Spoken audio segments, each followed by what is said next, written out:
Hi, I'm Jensen Kolaczko, one of the orthopedic surgeons here at the Metro Health System. I specialize in both minimally invasive and open sports medicine and hip preservation procedures.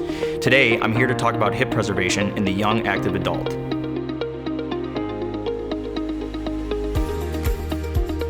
The types of procedures that we offer for patients who have failed conservative management in the form of physical therapy, anti-inflammatories, and potentially a corticosteroid injection are one of two things: a minimally invasive surgery to repair the labrum and soft tissue, as well as shave down the bony bumps that cause impingement, as well as an open procedure called an osteotomy to correct the bony deformity.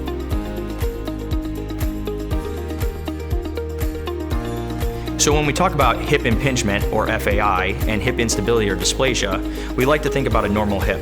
A normal hip has a flat roof for the socket and a round ball for the femoral head. In impingement, one of two things happen. Either the roof covers too much of the head, or the ball has a bony bump. In hip instability or dysplasia, the roof of the hip joint is either too shallow or upsloping, or the femoral head points too far forward or too far backward. The way that these two present are different. In people with hip impingement, they usually have anterior groin pain with activities such as bending, squatting, or lunging, where patients with hip dysplasia usually have pain in the front groin area, also side, but also in the back, in the area of the gluteal muscles.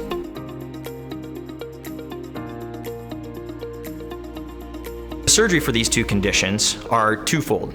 For individuals who have hip impingement, I offer a minimally invasive surgery with 2 to 3 1-centimeter poke holes where I use a camera to look inside the joint and then repair the labrum and soft tissue, and then shave down any of the bony bumps on the socket or ball side of the hip joint.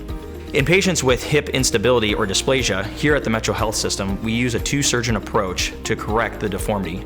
I will perform the minimally invasive surgery to correct the soft tissue and labrum repairs, as well as shave down the bony bumps in the hip. And my partner, Dr. Nicholas Romeo, will do the osteotomy, or cutting the bone, to correct the deformity of the acetabulum, meaning the socket, and the ball.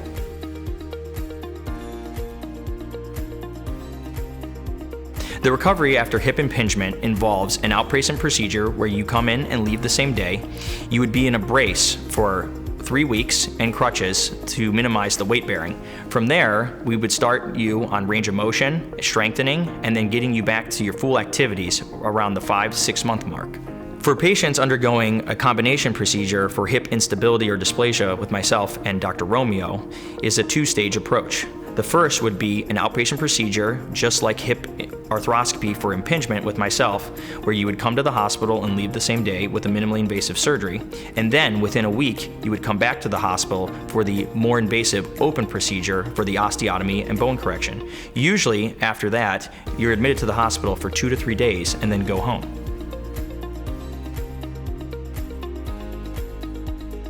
So the goal of hip preservation surgery is threefold. Number 1, to improve patients' pain. 2, improve their function and activities of daily living. And 3, to get them back to their athletic activities and active lifestyles. And the goal of all of this is to preserve the hip for as long as possible.